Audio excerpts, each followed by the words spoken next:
New and improved ginger beer recipe. From start to finish. All right, so we made ginger beer in the past, and it was a little bit more difficult to follow, and we've learned quite a bit since then, and some people said that there wasn't enough ginger. So this time, whole hand of ginger. This piece just kind of broke off. So I'm going to use the food processor. I'm literally just going to break it into, I'm going to break its fingers off. And, well, it's a hand, right? And just throw in some chunks. You can chop it up if you want to. Now, he didn't bother peeling it, though he did scrub it, and you put it in the sanitizer. Yeah, it was scrubbed and sanitized. Why am I not taking the peel off? Because people told me that you don't need to. I was told it makes it bitter, but we'll find out, won't we? I'm going to go process this up. I don't want it to be like mush. I just want small little bits, you know? So I'll be right back. All right, so everything that we're using has been sanitized in. Right, bucket of sanitization! I blitzed this down. See, it's just in little chunks. And I'm going to get it all out and into here. This is where a lot of your flavor is going to come from. So make sure you get it all in there. I mean, you paid for that ginger, you know, make it work for you. Now, could I have put this in a bag? Yup, totally could. My experience with bags is this. Now, I'm not saying that they're always bad, but in general, they tend to catch the gases, float to the top, block up the airlock, and cause problems. That's not to say that you should never use them, but in this case, I don't wanna. I'm okay with racking just a little bit less and getting, it's okay. In this case, I'm not gonna worry about it. But a lot of people like to make a tea from the ginger, okay? They will boil it and make a tea. We did that last time. I have a solution that means I can leave it in there longer, get even more ginger flavor out, and still sanitize it. Be right back. What I have here is 32 ounces of boiling water, and I'm going to carefully pour that into my fermenter because I don't want to cause thermal shock. I don't know if these would have that much of a problem, but I really don't want it to break right now. And what I'm doing is just covering our ginger with the boiling water, thereby sanitizing it. Looks like we're good. Because if it was going to break, it probably would have already. Now, because we have a hot liquid in there, it's going to aid us in our next addition, which is sugar. This is so that we have something to ferment so that we can actually make alcohol. Right. There's a very, very minute amount of sugars in ginger. Not really enough to make an alcoholic. Oh, by the way, if you haven't figured it out, this is alcoholic ginger beer. This isn't like the soda stuff. This is alcoholic ginger beer. Yeah. Sorry, we didn't say that earlier, but you know, we're a brewing channel. We make alcohol. That's what we do. So this is 1 pound of plain old white sugar. If you want to use different kinds of sugar, you most certainly can. I know some people like to use brown sugar when they do it. I actually prefer the white sugar, and I'm just going to pour that right in, hopefully not dump it all over the place and make a mess. Sugar tends to bounce. There we go. The steam made it get a little crusty. And now we mix. Now, you want to keep in mind when you choose your fermentable sugar of choice that if it has a flavor, it's going to add that flavor to your brew. And that's why we chose white sugar, because we have found in the past that it has created a neutral amount of sweetness. Plus, it's not going to add anything, even if it ferments out dry, other than the alcohol that the yeast are going to make by consuming that sugar. By the way, don't stick your schnoz all the way in there and drink deep. It's very gingery. I went all the way in. That was, yeah, not good. You get a nice facial. Yeah. Okay, some other things for flavoring that I want to add are some lemon peel. Now, I happen to have half a lemon and a whole lemon, so I'm going to use just the peel, because that's where a lot of the flavors are. Not so much the actual acids, but the flavors are in there. So the essential oils are in the peel. Yeah. So I'm just adding those peels right in. And yeah, they're going into the hot liquid. It's okay. It's all right. They'll make a nice lemon tea along with the ginger tea. It's all good. And yes, I did sanitize the lemons too. By the way, the reason for the hot water is because, yeah, I cleaned them, I scrubbed them, and I dunked them in sanitizer. But that only gets the outside. It doesn't actually get what's on the inside. So by doing the hot water trick, we actually are sanitizing everything. It's killing off anything that could be living in there because, as we know, pasteurization happens at 140 degrees. Well, at 165 degrees, guess how long you need? 15 seconds. Well, at 212, I don't even know, but you know, this is a little longer than 15 seconds and it was definitely 212 degrees going in. So I'm going to call it pasteurized and safe and clean-ish. When it comes to homebrew, all you can do is the best you can do. And that's what we're hoping for here. Why didn't I make a tea? That's a really good question. Mostly because I wanted to show a different technique, and partially because I didn't feel like making a tea. I wanted to actually do it right in here and see if I can extract even more ginger flavor, because that was a thing people said, that there wasn't enough ginger flavor.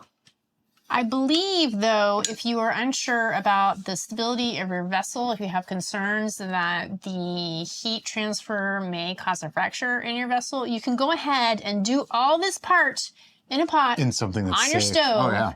and then let that cool, and then add it to your fermenter. Absolutely, absolutely.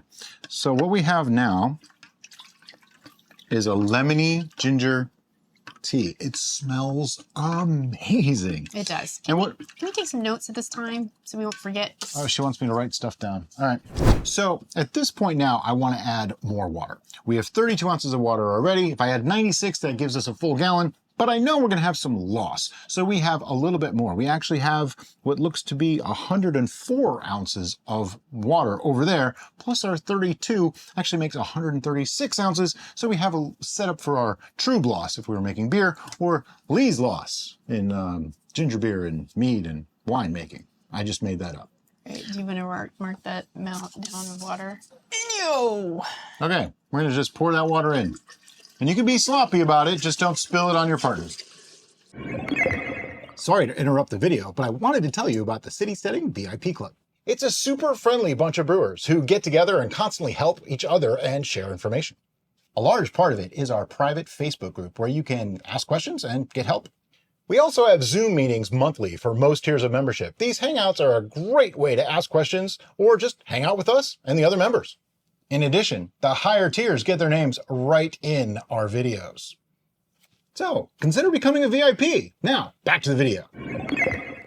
Oxygenating in the beginning phases of brewing is a good idea. It helps the yeast build up a colony. After alcohol is present is when you really don't want to do that. Now I want to mix this through just to make sure that we have a good, solid concentration of our sugars and lovely. ginger. I want to drink it right now. It would probably taste a lot like ginger lemonade. Yeah, that sounds wonderful to me. It smells really good. Now, one other thing that I'm going to add, this is semi-optional in something like this. Last time we didn't use it, that is yeast nutrient. I actually have 4.5 grams of yeast nutrient mixed in a little bit of water. And this is why I'm putting this in now, because there is a little bit of water. I want to make sure that my reading is as accurate as it can be. Now, I say the yeast nutrient is semi-optional. However, ginger likes to stall fermentations. So I don't want that to happen. So I'm pouring it in.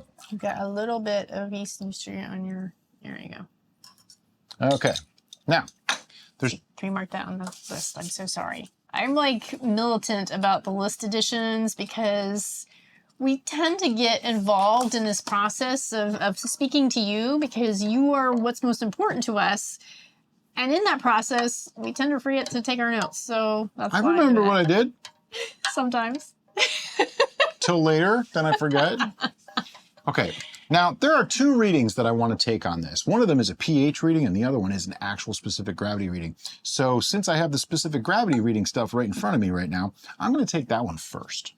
Now this is still warm and we know that temperature does affect the pH, or I'm sorry, the gravity reading, but it's a very minimal discrepancy. Yeah, there's charts online that you can do the adjustment, but even like a 50-degree swipe, from one to the other, it might be like 3 or 4 points of gravity. It's really just not anything to worry about. If you really want to, though, you can do it for ultimate accuracy. In our case, we're just looking for pretty good, pretty close. That's all we need. That's lower than I really want it to be. I think we might have diluted too much.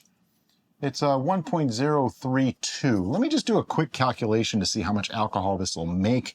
We might end up adding a little bit more sugar to that. Now, Brian was thinking about making this significantly higher ABV, and I actually wanted it to be a bit on the lower side of the ABV because more than likely the person who's going to be drinking a lot of this is me. And so I know the lower the ABV, the more I can drink of it and enjoy it. Okay, I'm gonna go with that theory. It should come out to 4.2 with carbonation. That'll add another 0.3, makes it 4.5 in the bottle. I'm pretty okay with that. I don't think ginger beer at 4.5 is a problem. Still makes a really nice mixer too if you wanted to mix it. So I lied when I said I'm only going to take 2 readings. I'm going to take 3. Temperature reading is the 3rd one because this feels very, very warm still.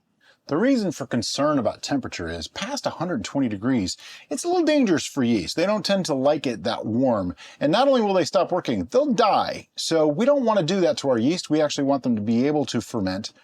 And it's looking like we're safe, 111 degrees. It's in the perfectly safe range. The yeast will probably kick up really, really fast.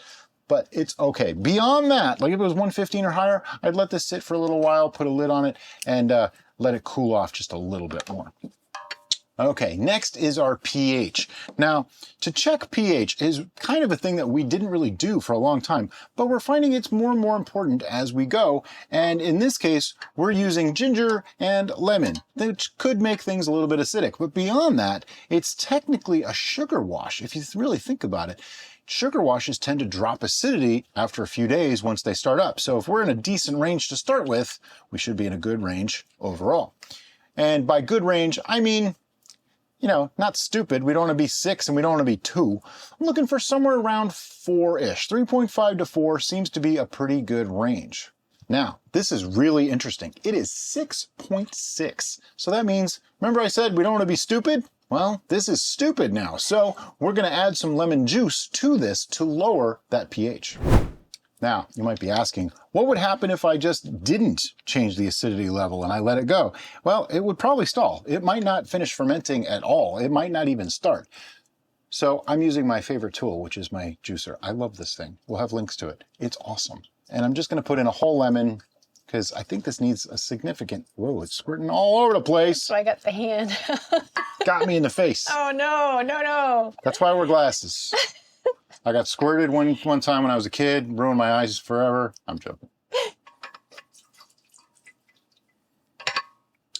So not only will the lemon juice add to the flavor, it could also change the gravity slightly. So we're going to redo our gravity reading once I get done with this.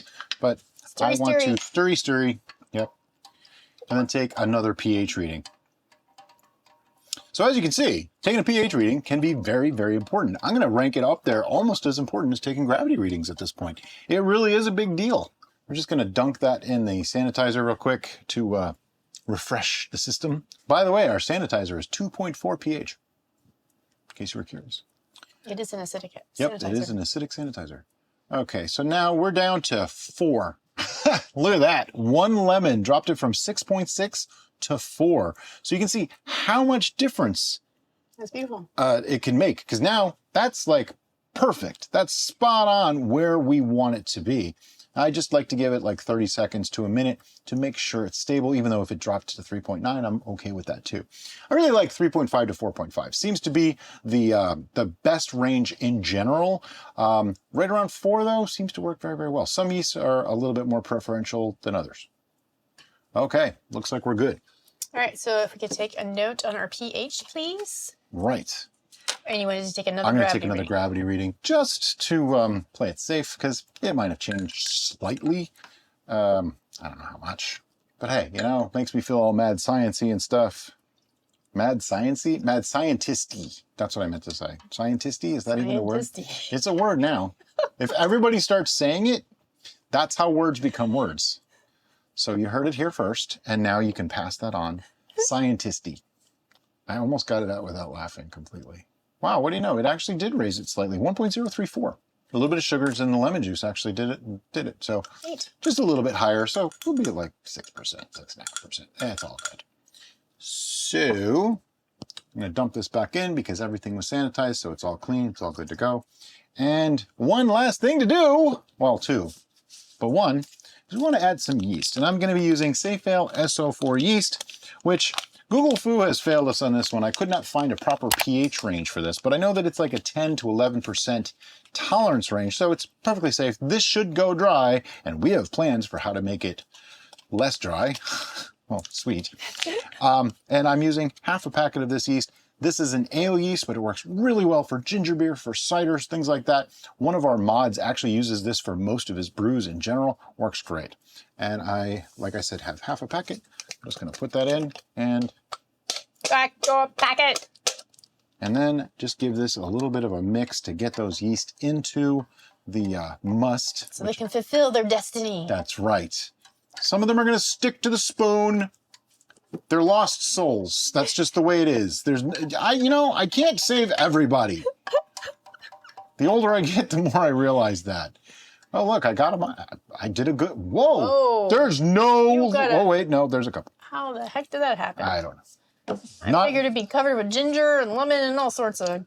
Sometimes you just let it happen and you don't question it, and it's okay. So now what we need is a lid and an airlock. All right, can you mark safe fill on there if it is not on there yet? So what's left? We're gonna let it sit. We've been having an issue with the lid. It wants to pop. Watch. See? All right. It won't tighten down. And so we were concerned about it, and so we got another lid, and then we realized, wait, this is hot. This is glass. It's not that hot, but apparently it's enough to mess with that. So as this cools, it'll probably seal better. But for now, that's what we're going to do. We got our notes. We're going to stick it on there. We're going to put this in the fermentation station. Actually, we're going to put it on a tray. A tray with a lip, so that if it overflows, nothing will happen. Someone said, why don't we just start off with blow-off tubes every time? I don't like to because they're kind of a pain. It's just a tube that you go into a jar. You can totally use that as an airlock the entire time. It's just an extra thing, and we usually have 8 or 10 brews going at once. It's a little bit much to handle. We also have an additional issue, and that's that we have cats. And they like to, We have lots of cats. And they didn't get the memo about curiosity and kittens. Yeah. So, yeah. Don't but give also, them something else to mess there's with. not always a need. So if this gets to where we have to clean it out more than a couple of times, we will certainly use a blow-off tube. Yep. But other than that, we will be back to show you what it's doing when it's done doing what it's doing or about to do. That. All right, so this has been sitting for 2 weeks. And if you look, you can see there's stuff floating around in there. You know why? Because it got disturbed. And here's why it got disturbed. This lid, of course, nope. Did you hear that? It's not staying. It's not sealing. I think we need to contact Northern Brewer because there's something wrong. We tried a different lid and it still didn't do it. It's something in this exact fermenter. Now we have a lot of these, and this is the first time we've ever had this issue. Yep. So please don't take this as a cautionary tale. It's just, it did happen this once. It's just a thing. And it's a glass fermenter. It's entirely possible there's just a little flaw somewhere in the groove and it's fine. Can it still work just fine? Yeah, absolutely. You just won't get a really great seal. So that's why this had a little bit longer than usual to make sure before we took a reading, blah, blah, blah. So today we're just going to check it and make sure this is done and then probably let it sit for another week. We started with only a 1.034. So if it's not done, I'd be a little bit surprised. Haven't seen much activity on it in a week or so. Also goes to show that you don't have to rush these things. You don't have to jump on it and get it immediately racked or bottled or anything like that. Still not floating. Oh yeah, 0.990. It's totally done. Now normally, because this is such a low gravity and everything like that, we might just rack it and get this ready to go. But because it got disturbed, I want to give it a few days, a week or so to settle out. Are you sure? Because I think we're going to have to rack this multiple times anyway. Well, I saw wispies come up. Oh, okay. So it's in the liquid, not really, all right. Yeah. It was much clearer when I first brought it out. It got messed up in the room. See all the stuff coming up? That's what it did in the room. All right, so because of that, just gonna put our notes back on it, put it back in the fermentation station. See you in a week. This has been sitting for 1 week, and now we're going to take our final reading on it, sort of final, kind of final. It's a check, okay? It's just to make sure that it's done.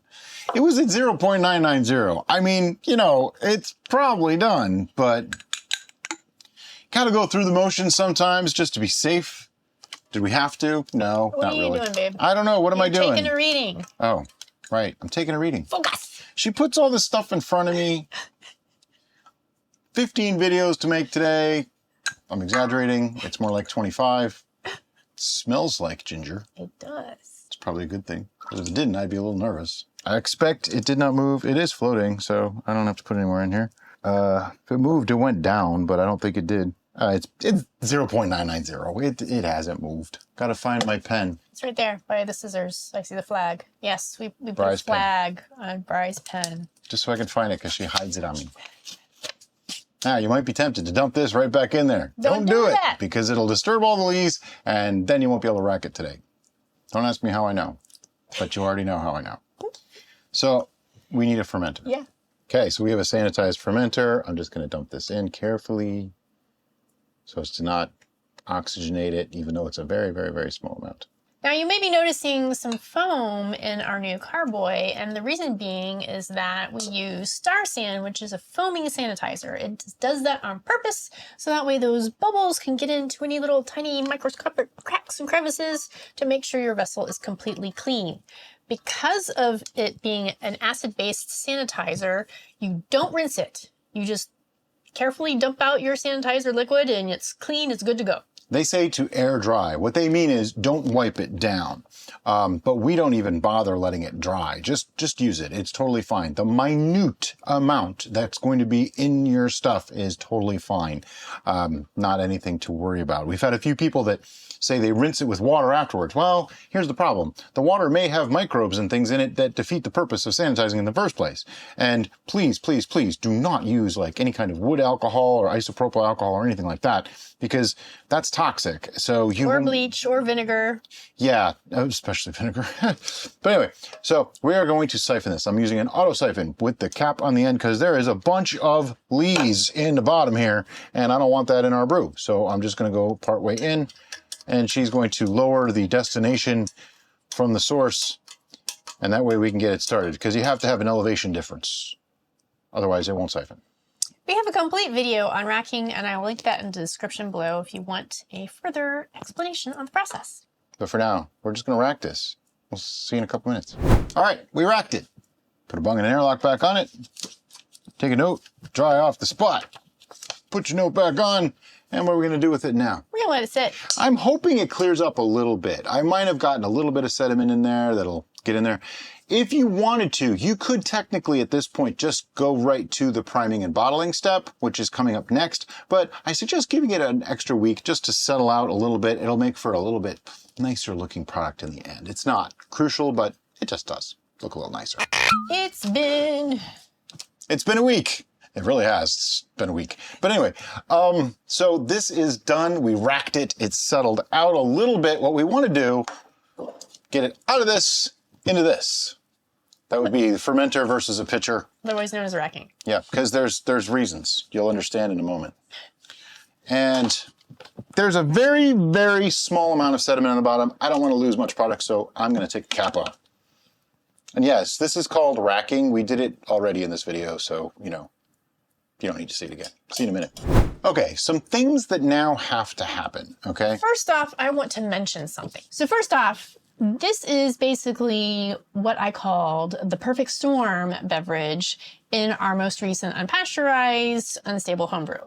So what we want is we want an alcoholic, sweet, carbonated beverage. So those three aspects of this brew, what we intend for it to be, is something that can be problematic. Hitting those three criteria can be problematic in the homebrew scenario because it can be complicated. So we made sure, first off, that our brew went dry, which to you might be counterintuitive because we want it to be sweet.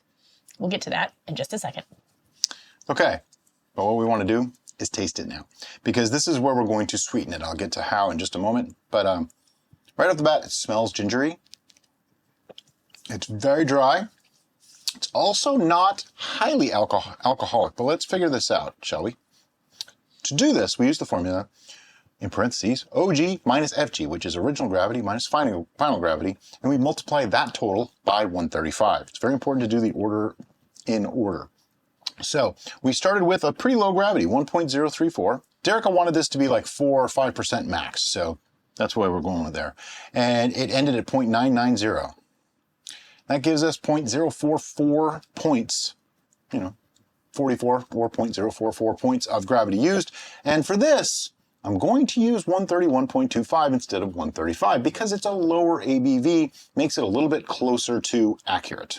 And we get 5.775 plus we're going to carbonate this. The amount of carbonation we're doing adds about 0.3% ABV, so plus 0.3. This actually comes out at 6% ABV, Yeah. even with only that low gravity. Kind of amazing how something like that works. All right, so this brew we intend to both consume. So by saying that, we are actually going to sweeten it to Brian's preference because I have been known to eat ginger just straight out of the bottle, the pickled ginger, not the candy ginger, the pickled ginger, like as if it was candy. Yeah, I can't do that. I like ginger beer, but it has to have some sweetness for me. This has a very strong ginger flavor so far, very dry, not a lot of mouthfeel. It's kind of like watery, but low gravity, low ABV.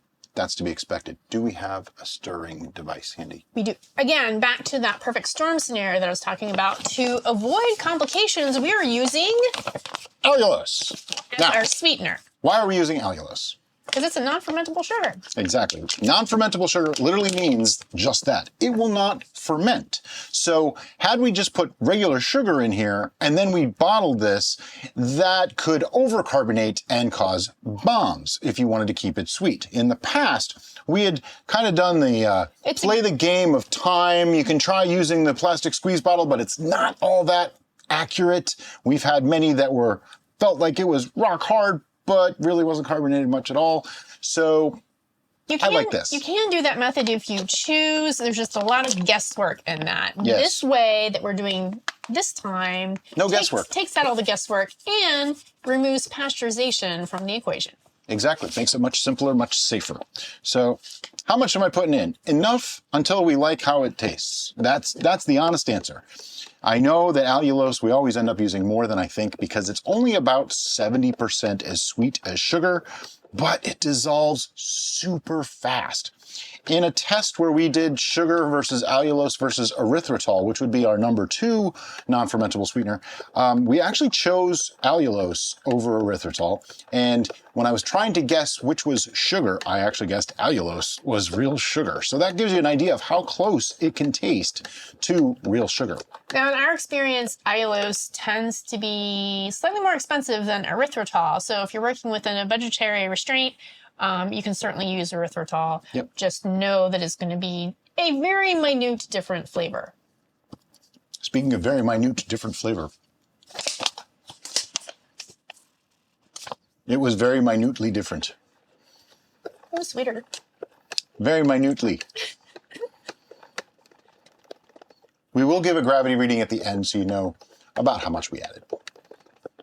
But this is how we do it. We add some, taste it, add some more, taste it. That way it's hard to add too much. We've had a few people that said, oh, I back sweetened too much. What do I do? Well, unfortunately, there's not a lot you can do. I mean, you can try diluting it a little bit. There's other ways, but the best practice is to not over sweeten it in the first place. That's getting to be pretty nice. I think just a little bit more, which is good because we only have a little bit more. Yeah, something like that's probably good. We'll find out in a second. I'm still going to seal this up and put it to the side. Ugh. The dissolving is really one thing that I do love about allulose, though. It dissolves so fast, way faster than any sugar ever could. Just really works super well for that. Basically, what we're doing is flavor alteration at this point. We are just getting it to taste how we want it. In a moment, we'll be doing the carbonation. So stay tuned to find out how that works. I think that's pretty nice. It's got a good, strong ginger flavor, yet it has a little bit of sweetness to make it work better. It doesn't taste as watery. Yeah, I think that's going to be great. Can't wait to make a whiskey ginger with this one. All right, so now we need to get our measuring equipment back out so we can let you know what our final gravity reading is. Exactly. Okay, so. Gravity reading. Right. It's actually much clearer than you think. It has a bit of a haze in the picture, but it's not too bad. I didn't give an estimation on this one. Oops. Just not going to, I guess. Well, because I'm looking at it now. It's not fair. You know, I'd have this cheating way of doing it. I'm not doing it. That's looking like 1.020 to me. Zero. So that's moderately sweet. By some standards, you know, everybody has their own standards for sweetness. But for me, that's pretty typical for ciders and stuff like that. So I'm not surprised. I could have gone higher, but I didn't. Because ginger beer. You were going to use that for your thing, but now you have to use spacer. It's fine. What? Aren't you going to do the pre-dissolve? But I don't need that. I don't need that. Because I'm using a pitcher. pitchers have spouts. I do, however, need something else. I'll be right back. Would you please sanitize this for me? I shall. I think you're the only person that says shall. I don't know anybody else that says, I shall do this. Really? Yeah, I've never heard anybody else talk like that. I mean, have I? I don't know. I have lots of unusual. Yes. Utensil, Beverage. Yeah. I think it's adorable. It's pretty awesome when I was teaching and I got all the kids to say, Utensils. I don't have a beverage. Okay, so what I'm going to do here, this is how we're going to prime this for carbonation. In ye olden times, people used to just take like a teaspoon of sugar and put it in every bottle. I don't think that's a safe way to go. Instead, you want a pre-measured amount distributed among the whole gallon. So I have here 28 grams for our 1 gallon, almost exactly 1 gallon of brew. Now, this is just plain old white sugar. You can use whatever you want for sweetening. Some people like to use brown sugar, blah, blah, blah, blah, Well, blah. this isn't for sweetening. This is for carbonation. So it must be a fermentable sugar. I cannot stress that strongly enough. Yeah, I misspoke. This is not for sweetening. This is for carbonation. Now, carbonation is a small fermentation. A lot of people don't get that connection. It is just a small controlled fermentation that will stop when the sugars are used up, but it created CO2 in a closed environment, making fizzy ginger beer. Okay, that's really all this is. And that's why having an exact measured amount is important, because that way you can keep that fermentation controlled. Now, online, there are calculators that can help you calculate how much sugar you want to add.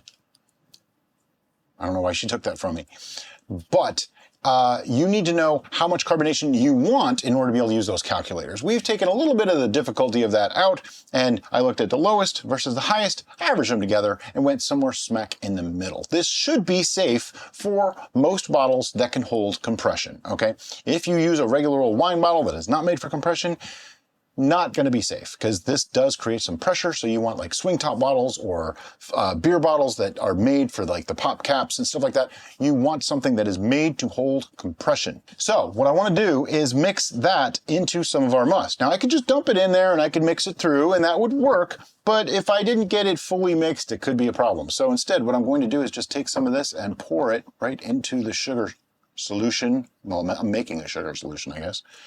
Then I'm going to use the whisk of semi-unusually small size that she just sanitized, and I'm going to stir that up. Because in this container, I can see if I got all the sugar in. He's kind of making a simple syrup minus the heat. Right. Because we don't want to heat it at this point. If I was to just use water to do this, I could, but I'd be diluting the product. So that's why I'm using a little bit of the ginger beer itself. Same concept. Now, yes, we have adjusted the volume by adding the amount of allulose that we did, so... Not by that much. Here's the thing. When you add volume like that, you are changing the actual ABV. If this went from 6 to 5.5, okay, you know what I mean? That's about how much difference we're talking. It's not that much. Also, the variance caused by adding the amount of allulose that we did probably isn't going to be surpassing the variance of guessing exactly where your mark is by taking a gravity reading. Yeah, exactly. The only way that you can get an exact reading is through lab results. And as we've said multiple times... Several of our audience actually work at labs, though, and do it. So, yeah. You know, we're jealous of you. But anyway.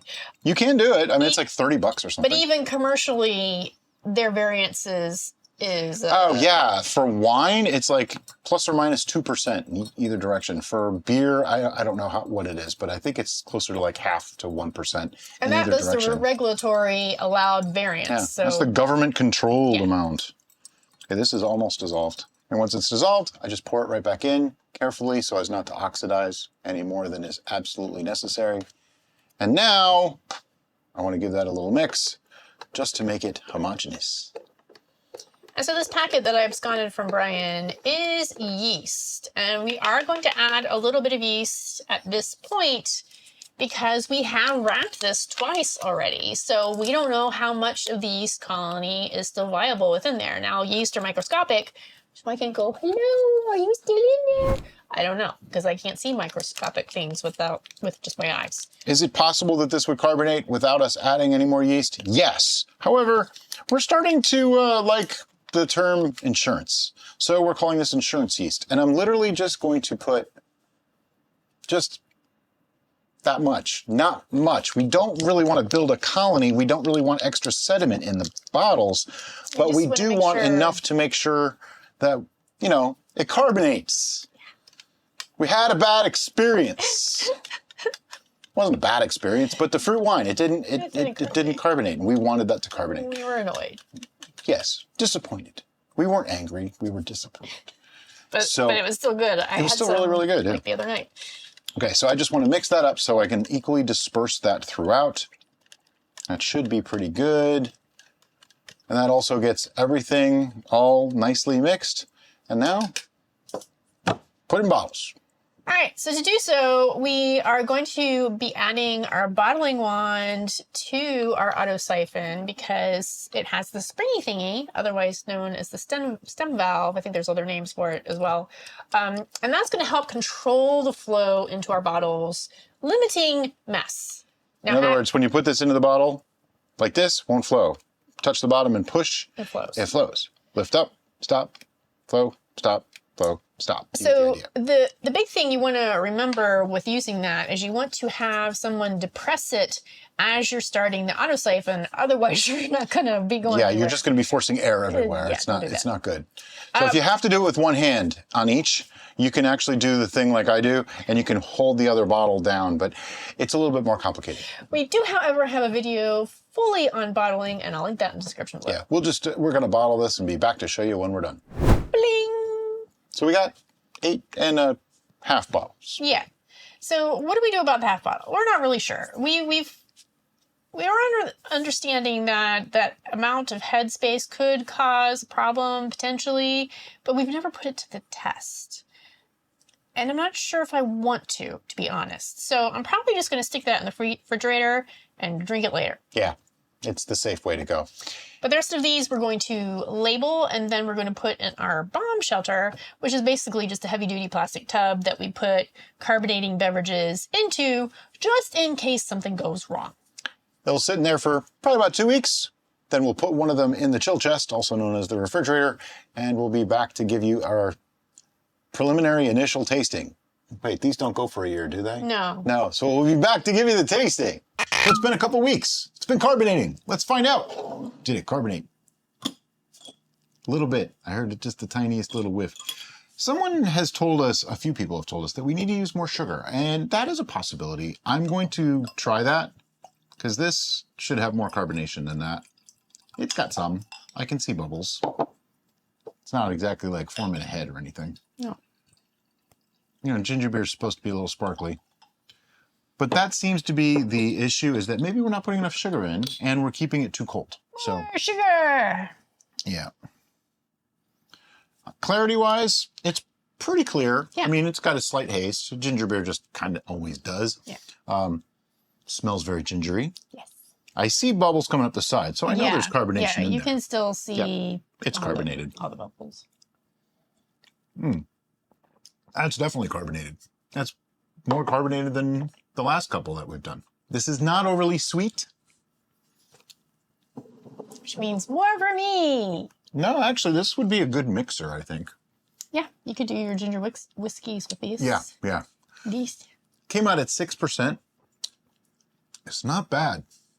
As ginger beers go, this is actually pretty decent. Yeah.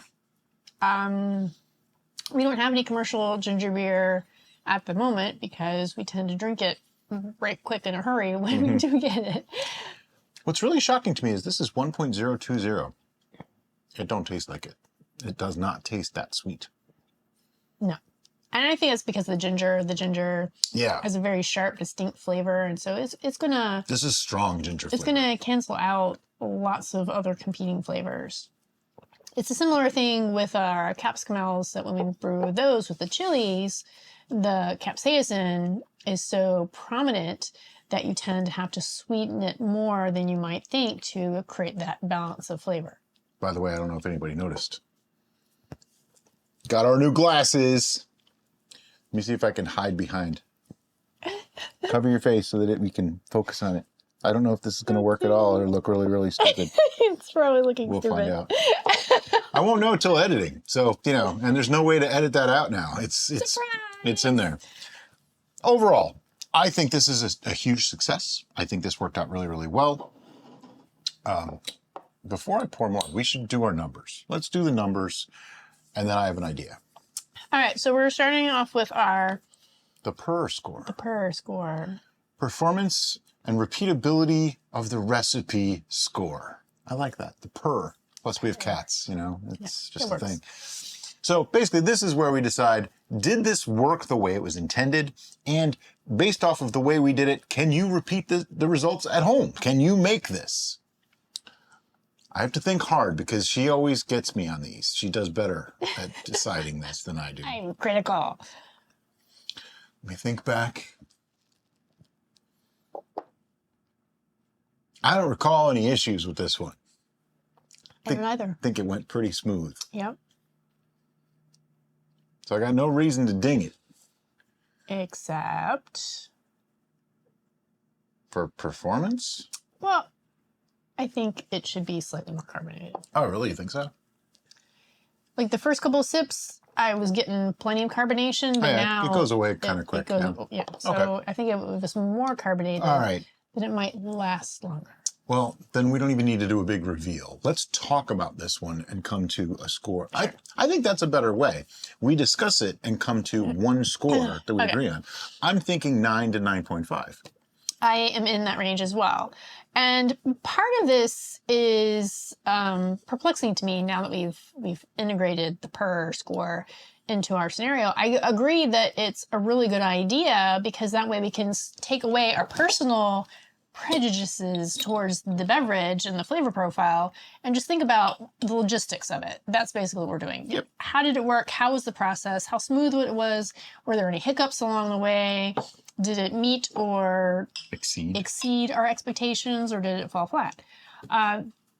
It didn't fall flat. It didn't fall flat. Tape's coming off. Yes. It's okay. Our very expensive labeling. Oh, Did you lose? Do you need new tape? my microphone fell off. All right, let me find the tape. But now I have a roving microphone. I keep moving all my, oh, there's no nothing. noise. I'm good. I'm good. I can put it back. All right. I keep moving stuff on the shelf, which is, yes, it's a real shelf. See? Yeah, it's not a green screen like some people think. And sorry, I messed with my microphone. That's probably not coming through really well. All right. And we're back. We're back. But we were talking about performance and reliability. Right. I'm willing to go to like 9 to 9. I mean, 9 or 9.5. Which do you think? I would say 9.5 because it was carbonated. Mm-hmm. It just, And that's really the only issue we had is a slight less carbonation than we want. And it's not even a lot less. It's just slightly less carbonated than we want. yeah. And so just put more sugar in it. Yeah. Priming Done. sugar. Yes. And don't like do a ton more. No. I mean, we do 28 grams or 1 ounce. I'm thinking like 1.5 times that, maybe even double that, but we're going to try 1.5 times on our next carbonated brew and see what happens. And then we'll play from there just to see. Because I checked the online calculators and the highest level of carbonation that they suggest was basically about almost double what we do. It was 1.8 ounces. So it's 80% more than what we put into this, which, yeah, it's probably still in the safe range. That is the absolute highest carbonation that they have on their chart. So that gives you an idea. Various people have given me various ideas on how they do things. Some of them I'm like, yep, that's awesome, and I may implement some of that. There was a few that people were just putting in a ton of sugar, and I'm like, no, please don't do that. And they go, I've never had a bottle bomb. Well, not yet. I'm sorry, you put in 1/2 pound of sugar for priming in 1 gallon. You are asking for a bottle bomb. And this is something that we kind of glance over, but we don't really talk in depth about. And our recipes are designed so that way you can create them yourself at home in a safe manner. So we're trying to eliminate things that are going to cause you difficulty and frustration, because then that's going to just reflect bad on us. We want something that's relatively easy and approachable. We want you to want to do it again. That not only can you enjoy the end product, but that you can enjoy the process as well, because that's what this hobby is about. Yeah. It's just If you're not fun. having fun, you're not going to want to do it again. If it doesn't come out the way you wanted it to, you're not going to do it again. So we try to make it simple and enjoyable so that you'll want to do it again. You know, pretty simple stuff. Yeah. Anyway, when it comes to enjoyment score, and this one is really just our own personal taste. I will be totally honest, ginger beer is not my absolute favorite thing, but I like it when it's really sweet. Shocker, I know. Brian likes something sweet, I know. This is not overly sweet, but I think I never intended for this to be something I would drink alone. I always intended this to be a mixer for me. Where I'm coming at this from a vastly different perspective, and the lack of sweetness isn't bothering me. The punch of the ginger is making me happy. What is actually not making me happy, and this is going to be blasphemy, particularly on this channel, is the ABV. I actually wanted it to be lower than that. Yeah. It was a compromise to get it someplace that Brian was more comfortable with, but I really wanted this to be more like a soda. It's a preservation thing for than me. a beer. But when it comes to the lower ABVs, as Brian already mentioned, you can end up with infections more easily, or it turning to vinegar, which it can is go certainly sour and just not get what nasty. I wanted. And we may have these for months, so I don't want to take a risk. That's why we try to go above 5% when possible. I think we started out where it was supposed to be much, much lower, and it just ended up crawling up, and it fermented out way drier than we thought too. Yes. So there's that. But anyway, personal enjoyment score. This is just, what do we think of it? If someone handed you this and said, what do you think? This is where we're going to do the 1, 2, 3 announce. Yep. You ready? 1, 2, 3, 6. 8.5. Wow. All right, so this is where I'm at and where I'm being uber critical right now is this is a day after a super bad migraine for me, and the weather is being funky, and I'm starting to get a headache again, and so it's making me very irritable. Now, ginger is my go-to thing when I'm having a headache because it tends to help them. If I can consume it right as the headache is coming on, then I'm normally okay. And my preference is ginger tea, if those of you who suffer from headaches. But there is a smell, or maybe it's a smell flavor combo that's making me think it's a smell, but it's not really a smell. It's more the flavor that's kind of funky to me. Lemon. It's the lemon. And I think I'm more sensitive to it because of this headache and because of being recently. I think it's the fermented lemon. it's not working for me. And it could very well be the fermented lemon, because I remember when we did the skitter pea, I was just like, yeah, you have a problem with citrus when it's fermented. Yeah. You're much more sensitive to that smell. I recognize it, but it doesn't really bother me. Yeah. I think it actually kind of adds to it. So that's why it was a 6. I went 8.5 because if this had carbonated really, really strong, and if it was a little sweeter, this would be a fantastic example of a ginger beer to me. I mean, 8.5 is already like really, really good. I intended this, for me, from my point of view, to be a mixer, which means... Dun, dun, dun. This is how I do my whiskey gingers. Whoops. Don't you break our new glasses. Yeah, I know, right? This is bitters, just like... Couple dashes. 2 3. Oops, I didn't mean for 3 drops, but I got 3 drops, because usually I do 3 drops for like a whole glass. Now I'm paranoid on my microphone. I can feel it. It's moving. And a little bit of whiskey. I'm not going to do too much.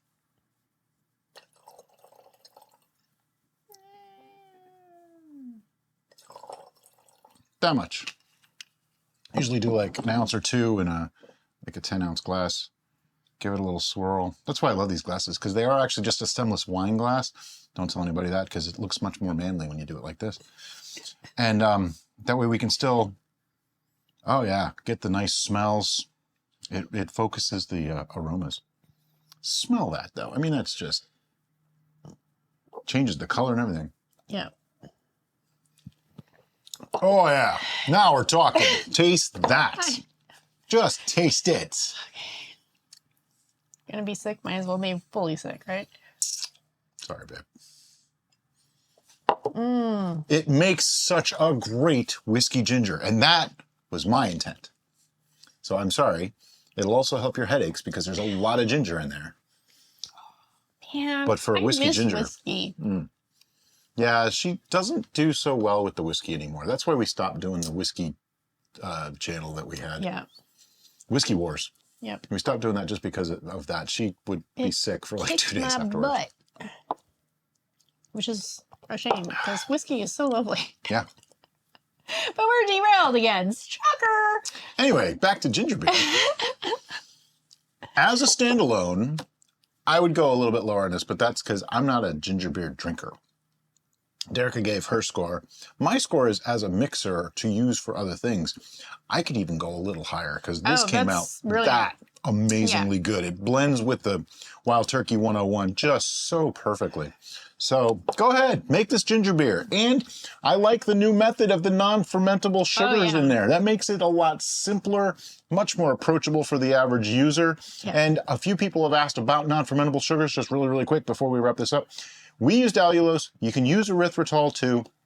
It is probably, those two are the most common. Try not to use stevia. It doesn't taste good. It's going to make a weird metallic-y flavor. It's not going to work.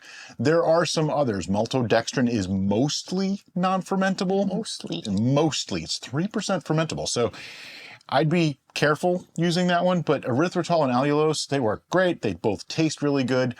It's more expensive than regular sugar. I will tell you that right now, but it's probably worth it in the security and safety. That way you don't have to worry. Yeah, you don't have to pasteurize. But anyway, as always, guys, thank you so much for watching and have a great day. Bye-bye.